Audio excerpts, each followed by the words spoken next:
Hello everyone guys. तो guys कैसे हो आप सभी लोग। तो गाइस मैं रवि आप सभी का मेरे यूट्यूब चैनल पे स्वागत करता हूं। तो गाइस सबसे पहली बात तो ये आज की इस वीडियो में अपन क्या डिस्कस करने वाले हैं वो टॉपिक है अपने ज्योग्राफी का बहुत ही ट्रेंडिंग टॉपिक है सोलर सिस्टम। ठीक है, सोलर सिस्टम एक ऐसा टॉपिक है जिससे एसएससी जो भी एग्जाम करवाता है तो उस एग्जाम में हर एक एग्जाम में इससे क्वेश्चन पूछा जाना हमेशा एकदम पॉसिबिलिटी 100% है। हमेशा कभी ना कभी क्वेश्चन तो इससे पूछा ही जाता है। ठीक है, किसी ना किसी शिफ्ट में इससे एक क्वेश्चन आएगा। तो ये टॉपिक आपके लिए बहुत इंपॉर्टेंट हो जाता है। क्या आप ही वो लकी बॉय हो या गर्ल हो जिससे आपको ये आपके एग्जाम में इससे क्वेश्चन आ जाए और आपका वो क्वेश्चन आज ये वीडियो देखने के बाद कभी गलत नहीं होने वाला है। जैसा आपको मेरे प्रीवियस वीडियो से भी आपको पता होगा कि मैंने जो भी टॉपिक पे आपको वीडियो दी है उस टॉपिक को पढ़ने के बाद अगर आपका एक भी क्वेश्चन गलत हो रहा है तो आप मेरे को तुरंत कमेंट सेक्शन में कमेंट करके बता सकते हैं कि आपके पढ़ाने के बाद भी मेरा ये क्वेश्चन गलत हो रहा है। क्योंकि मैं जो भी वीडियो बना रहा हूं बिल्कुल मेरे को डिट्टो एकदम लेटेस्ट एक्सपीरियंस है। मैं भी आपके साथ अभी तैयारी में ऑन गोइंग हूं और मैं अभी कर रहा हूं तो मेरे को एकदम एग्जैक्टली पता है कि क्या एसएससी पूछ रहा है और क्या एसएससी पूछने वाला है। तो आप इस वीडियो में लास्ट तक बने रहिएगा। आप ये वीडियो देखने के बाद आपका कभी कोई क्वेश्चन गलत नहीं होगा सोलर सिस्टम से, ये मेरा वादा है। ठीक है गाइस, तो चलते करते हैं वीडियो को स्टार्ट। ठीक है, तो सबसे पहला अपना है सोलर सिस्टम। तो आपको पता है अपने सोलर सिस्टम में अपने सौर मंडल में टोटल कितने ग्रह हैं? टोटल अपने 8 ग्रह हैं। पहले 9 ग्रह हुआ करते थे लेकिन एक ग्रह को हटा दिया गया। अपन वो क्यों हटा दिया गया ये सब बात नहीं करेंगे, जो एग्जाम में आएगा वो सब अपन बात करने वाले हैं। तो टोटल अपने 9 ग्रह हैं मेरे भाई। ठीक है, तो अपन अब याद करते हैं। अगले 3 से 4 मिनट में आपको दिमाग में सोलर सिस्टम एकदम फिट हो जाएगा। बिल्कुल शांति से ध्यान से मेरे को सुनिए। आपका कभी सोलर सिस्टम से मैं गारंटी दे रहा हूं कभी क्वेश्चन गलत नहीं होगा। बाकी अगर आपको स्टैटिक्स से संबंधित जो डांस बुक्स एंड ऑथर जिससे भी आपको कोई भी आपको दिक्कत है तो आप मेरे चैनल पे जाइए। आपको वहां पे सब टॉपिक्स का आपको मैंने ट्रिक से याद करा दिया है। और मैंने ना कि 1 2 3 ऐसे मतलब डांस करा दिया, ऐसे बुक्स करा दी, इनकी ट्रिक बताई। बिल्कुल 100 डांस की मैंने ट्रिक बताई है। ठीक है, 65 मैंने बुक ऐसे याद कराई चुटकियों में। ठीक है, आप जाके देखिएगा। ठीक है, अब अपन बात करते हैं अपना सोलर सिस्टम। तो सबसे पहला अपना आता है सन। ठीक है, सन है। ठीक है, सन है, ये अपना सन है। ठीक है, अब सबसे पहले अपने कौन कौन से ग्रह हैं? सबसे पहले अपना मरकरी, ठीक है, फिर वीनस है, फिर अर्थ है, फिर मार्स है। ठीक है, फिर आता है जुपिटर, सैटर्न, यूरेनस और नेपच्यून। ठीक है, ये है अपने।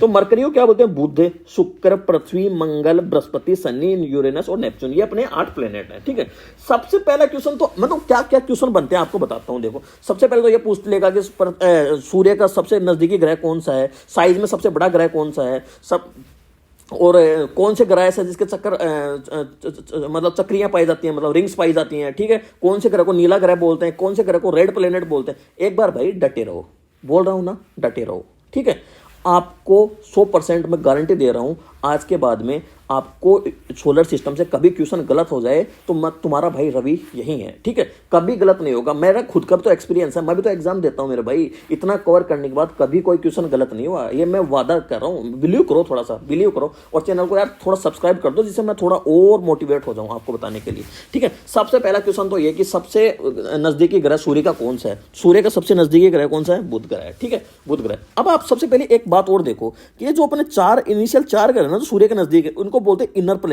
प्लेनेट्स बोलते हैं इनको। ठीक है, 4 ग्रह कौन से? मरकरी, वीनस, अर्थ और मार्स। आपको बिल्कुल टेंशन मत लो कि हम कैसे याद रखें, मैं तुरंत आपके दिमाग में फिट करने वाला हूं। एक बात आप ध्यान से सुनिए। ठीक है, बाकी 4 जुपिटर, सैटर्न, यूरेनस और नेपच्यून, इनको बोलते हैं आउटर प्लेनेट। ठीक है, आउटर प्लेनेट बोलते हैं। ठीक है, तो अपने सबसे पहला है बुध। ठीक है, फिर आता है शुक्र, फिर आता है पृथ्वी। ये मतलब ये अपने हैं सूर्य से नजदीक हैं, सबसे पास कौन है? बुध। अब आपको याद कैसे करना है कि मेरे को कैसे याद रहेगा कि मेरे तो बुध सबसे नजदीक है? तो मेरे भाई एक बात तो ये देखो, मेरे को इनमें सब में है ना, इनमें सब में मेरे को सबसे छोटा नाम बुध ही लगता है। ठीक है, सबसे पहले। और शुक्र भी छोटा ही लगता है। ठीक है, शनि नहीं लगता है मेरे को। शनि तो सूर्य के पास हो ही नहीं सकता। ठीक है, शनि तो सूर्य के पास हो ही नहीं सकता क्योंकि तुम्हारे जीवन में जिसके जीवन में शनि लग गया उसका जीवन खराब हो गया, उसका जीवन चमक सकता ही नहीं। जो सूरज के पास होगा वो चमकेगा, उसका जीवन चमकेगा। ठीक है, रोशनियां आएंगी। ठीक है, उसपे तो शनि तो होगा ही नहीं। ठीक है, शनि जिसके जीवन में शनि आ गया उसका जीवन मतलब चमकेगा नहीं। ठीक है, ऐसे थोड़ा दिमाग से याद कर लो। ठीक है, अब सबसे छोटा ग्रह है बुध, ठीक है। अब आपको आप देखो तो बुध, शुक्र, पृथ्वी, मंगल, शनि, ये सब है ना आपको क्या एक मतलब वीक डेज होते हैं ना सप्ताह के दिन, उनके नाम पे लग रहा है। तो आपको हमेशा कैसे याद करना है कि सूर्य से नजदीकियों को किस कैसे ग्रह हैं उनको कैसे याद करना है। आपको बुध से स्टार्ट कर लोगे, अब अल्टरनेट डेज पे चलोगे, एक छोड़ के एक चलना है, और पृथ्वी को Sunday as a Sunday treat करोगे। ये पृथ्वी एक रविवार है, ठीक है। अब मैं याद कराता हूँ, जो सबसे पास है बुधवार, ठीक है, बुध, ठीक है। बुध के बाद में अपन बृहस्पति को छोड़ो, शुक्र आ गया, शुक्र, ठीक है। शुक्र के बाद में शनि को छोड़ो, रवि आ गया, रवि मतलब संडे, संडे। और मैं बोला संडे को पृथ्वी को संडे के जैसे ट्रीट करो, तो अपनी पृथ्वी आ गई। पृथ्वी के बाद में सोमवार को छोड़ो, मंगल, फिर मंगल आ गया, फिर बुधवार को छोड़ो, फिर बृहस्पति आ गया, फिर शुक्रवार को छोड़ो, फिर क्या आ गया, शनि आ गया। और यूरेनस और नेपच्यून अपने अपने हमेशा साथ रहते हैं, ठीक है। क्या आई समझ में आया कि आपको कैसे याद करना है। सबसे पास कौन सा है, बुध। बुध के बाद में छोड़ो, एक छोड़ दो, बुध को छोड़ दो, बृहस्पति को छोड़ दो, शुक्र। तो अब आप डायरेक्ट बोलूंगा बुध, शुक्र, पृथ्वी, मंगल, बृहस्पति, शनि, यूरेनस और नेपच्यून। ये अपने इनका ऑर्डर है किससे, सूर्य से नजदीकियों के क्रम में, ठीक है। चलो ये चीज आपको एक क्वेश्चन आपको याद हो गया होगा। इसके आगे, ठीक है, आपको मैं ये बता चुका हूं कि इनको इनर प्लेनेट बोलते हैं और इनको टेरिस्टेरियल प्लेनेट भी बोलते हैं। इनको बोलते हैं आउटर प्लेनेट, बाह्य ग्रह के, और इनको गैसियस प्लेनेट भी बोलते हैं, ठीक है गाइस। अब अगला क्वेश्चन अपना क्या है, अगला क्वेश्चन अगली स्लाइड जो भी है, इस स्लाइड में सब कुछ धुआं करने वाला हूं। इस स्लाइड को, यही एक इंपॉर्टेंट स्लाइड है जिसके बाद में आपका कभी कोई क्वेश्चन गलत नहीं होगा सोलर सिस्टम से। सबसे पहले अपन एक को लेते हैं रिमांड पे, ठीक है। रिमांड पे मैं ये बता चुका हूँ कि सबसे सूरज के पास में सबसे कौन सा है, बुध। बुध के बाद में कौन है, शुक्र, फिर पृथ्वी, फिर मंगल, फिर बृहस्पति, फिर शनि, फिर यूरेनस, फिर नेपच्यून। अब अपन लेते हैं बुध को रिमांड पे। ये अपना बुध है, ये अपना क्या है, बुध है, ठीक है। मैं एक को व्हाइट करता जाऊंगा अब, ठीक है। ये अपना क्या है, बुध है, ठीक है। ये अपना क्या है, बुध है, ठीक है। ये बुध है।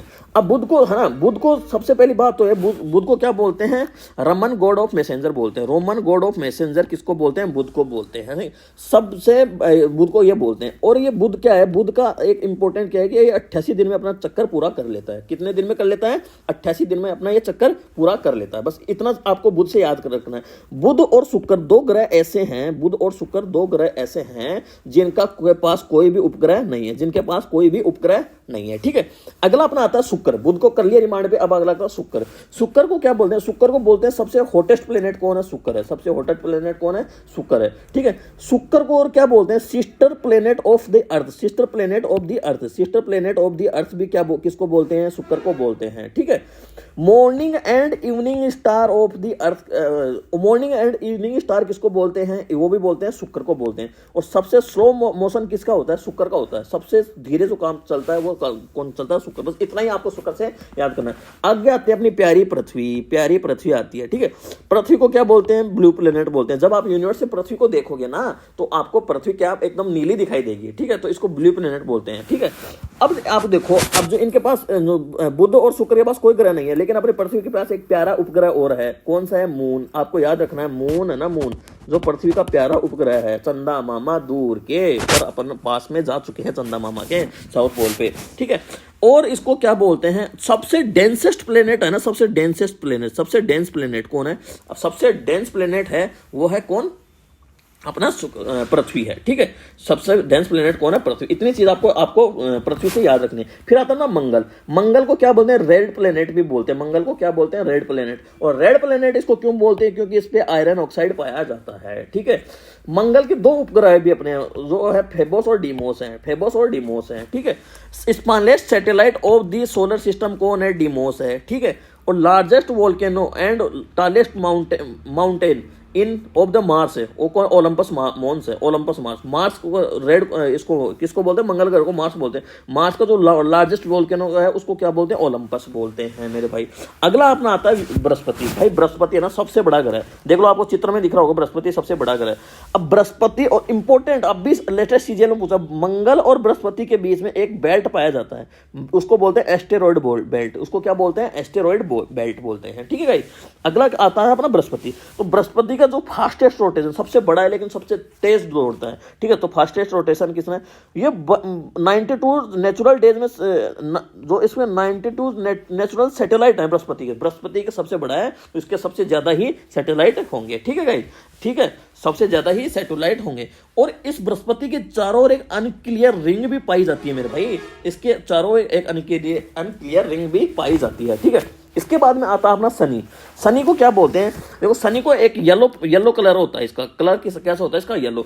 सबसे कम सघन कौन है, सनी। पानी से भी कम सघन है। अगर सनी उपग्रह को पानी में डाल देंगे ना समुद्र में, तो सनी उपग्रह तैरेगा उस पर, ठीक है। क्या करेगा, तैरेगा उस पर, ठीक है। सनी के चारों ओर क्या पाई जाती है, रिंग पाई जाती है। ये रिंग दिख रही होगी आपको, ये सनी के चारों ओर पाई जाती है। और टाइटन इसका लार्जेस्ट सैटेलाइट है, टाइटन इसका लार्जेस्ट सैटेलाइट है। यूरेनस और नेपच्यून है, इनसे ज्यादा कुछ पूछा नहीं जाता है। यूरेनस को देखो ग्रीन प्लेनेट बोलते हैं क्योंकि इसमें मीथेन पाई जाती है। डिस्कवर्ड बाय विलियम हर्शल, ये क्वेश्चन पूछा गया है कि यूरेनस की डिस्कवरी किसने की, विलियम हर्शल ने की, ठीक है। नेपच्यून को क्या बोलते हैं, एक आइस जाइंट भी बोलते हैं नेपच्यून को, ठीक है। तो ये सब अपना था क्या, अपना क्या था, सोलर सिस्टम। अगर आपको ये चीजें आपको अच्छी लगी तो इसको एक बार शेयर कर देना, लाइक कर देना, जो भी है आप जरूर करना, ठीक है। आगे अपन और देखते हैं, ठीक है। अब जो भी सारे प्लेनेट है ना, सारे प्लेनेट क्या वेस्ट टू ईस्ट रोटेट करते हैं, लेकिन जिनमें नसें लगी हैं, नसें किसमें, यूरेनस और वीनस, ये ईस्ट टू वेस्ट रोटेट करते हैं, ठीक है। ईस्ट टू वेस्ट रोटेट करते हैं। अगली एक और इंपॉर्टेंट फैक्ट है मोक्सी। मोक्सी का संबंध किससे है, मोक्सी इज रिलेटेड टू मार्स, मंगल से रिलेटेड है मोक्सी, ठीक है। एम से मोक्सी, एम से मार्स, ठीक है। एम से मोक्सी, एम से मार्स। अगला अपना आता है साइज ऑर्डर। देखो मैंने आपको बता दिया जुपिटर है ना, अब आपको बृहस्पति एक छोड़ दो, सनी, फिर सनी के बाद में आता है यूरेनस और नेपच्यून। पहले बताया था यूरेनस और नेपच्यून, यूरेनस और नेपच्यून आ गया। अब उसके बाद में क्या आएगी, और यूरेनस और नेपच्यून के बाद में आता अब अपना पृथ्वी से स्टार्ट करो, क्योंकि अपन देखो यहाँ पे देखो, जैसे बृहस्पति छोड़े थे ना, बृहस्पति को छोड़े, अब यहां से अपने पृथ्वी से स्टार्ट करो, पृथ्वी से है ना, पृथ्वी से स्टार्ट करेंगे। इसके बाद में क्या आता है, पृथ्वी, फिर क्या आता है वीनस, फिर आता मार्स, फिर आता मरकरी। हमेशा पृथ्वी और वीनस तो एक साथ होंगे, कभी भी इनको कभी पूछे, कभी ऑप्शन एलिमिनेट करना हो तो हमेशा ये दोनों एक साथ ही रहेंगे, कहीं भी देख लेना, ठीक है। डिस्टेंस ऑर्डर मैंने बता दिया, बुध है, फिर शुक्र है, फिर रवि है, फिर मंगल है, फिर बृहस्पति है, फिर शनि है, फिर यूरेनस, फिर नेपच्यून, ठीक है। ये अपना ऑर्डर है, ठीक है। इसके अलावा अपना distance of the planet from the earth है, distance of the planet from the earth. तो अर्थ से सबसे मतलब कम, देखो अर्थ को अपन बोलते हैं वीनस, जो शुक्र है उसको तो बोलते हैं अर्थ की सिस्टर ही बोलते हैं। शुक्र के बाद में आता है, शुक्र के बाद में मरकरी आता है, मरकरी के बाद में मार्स आता है, फिर जुपिटर, फिर सैटर्न, यूरेनस और नेपच्यून हो गया, ठीक है। अब कुछ सेलेस्टियल बॉडीज होती हैं जो ल्यूमिनस होती हैं, कुछ होती हैं नॉन ल्यूमिनस, जो चमकदार होती हैं ल्यूमिनस, तो ये सेल्फ ग्लोइंग स्टार भी बोलते हैं इनको। नॉन ल्यूमिनस में कुछ होती हैं जो मतलब खुद से चमक नहीं पाती है, उनमें क्या, जैसे मून है अपना जो नॉन लुमिनियस है, ठीक है। इसमें आता है अपना एस्टेरॉइड आता है, मेटेरॉइड्स आते हैं, कॉमेट्स आते हैं। एस्टेरॉइड क्या होते हैं, ये स्मॉल होते हैं, ठीक है, और ऑर्बिट सन के मतलब चक्कर लगाते हैं चारों ओर, ठीक है। मेटेओर्स क्या होते हैं, मेटेओर्स होते हैं जो मैंने आपको उसमें बताया था, जो लेयर्स ऑफ अर्थ की लेयर्स पढ़ाई थी उसमें बताया था कि मेटेओर्स होते हैं जो मतलब अर्थ में एंटर कर जाते हैं atmosphere and Burns the mesosphere, mesosphere में ये इसको बंद करते हैं। कॉमेट क्या होता है, कॉमेट होता है स्मॉल आइसी होता है और बिट द सन, ऑर्बिट के चक्कर लगाता है, मतलब सन के चक्कर लगाता है, ठीक है। अगला आता है nicknames of the planet. Nicknames क्या है प्लेनेट के, तो निकनेम्स अपने तो मरकरी को बोलते हैं द स्विफ्ट प्लेनेट भी बोलते हैं, वीनस को बोलते हैं मॉर्निंग एंड इवनिंग स्टार बोलते हैं, अर्थ को क्या बोलते हैं द ब्लू प्लेनेट बोलते हैं, मार्स को क्या बोलते हैं द रेड प्लेनेट बोलते हैं, जुपिटर को क्या बोलते हैं द गैस जाइंट बोलते हैं, सैटर्न को क्या बोलते हैं द रिंग प्लेनेट बोलते हैं, यूरेनस को क्या बोलते हैं बुलसाई बोलते हैं, नेपच्यून को क्या बोलते हैं द बिग ब्लू प्लेनेट बोलते हैं, ठीक है। ये अपने निकनेम्स से।